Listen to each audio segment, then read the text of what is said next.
మండలాలకు అధిపతి అయిన శ్రీ మహావిష్ణువు యొక్క 6వ అవతారం పరశురాముడు. త్రేతాయుగంలో పరశురాముడు 21 సార్లు భూమండలాన్ని చుట్టి అధర్మాన్ని అంతం చేసి సాధించిన భూమిని కశ్యప ప్రజాపతికి దానమిచ్చాడు. అప్పుడు దేవతలు నాగసర్పాలు మాకు కూడా నివసించేందుకు స్థలం ప్రసాదించమని వేడుకున్నారు.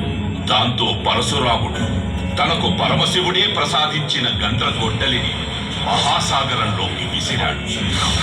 అప్పుడు అనంత సాగరాన్ని వెనక్కి పంపి ఒక అద్భుతమైన నేలని సృష్టించాడు. ఆ సాగర ఖనిజాలు ఆ నేల సారాన్ని పెంచాయి.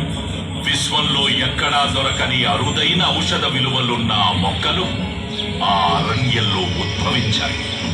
ఆ సప్త చిరంజీవుల్లో ఒకడైన పరశురాముడు ఆ భూమినే తన తపోస్థలంగా ఎంచుకున్నాడు. అదే పరశురామ క్షేత్రం.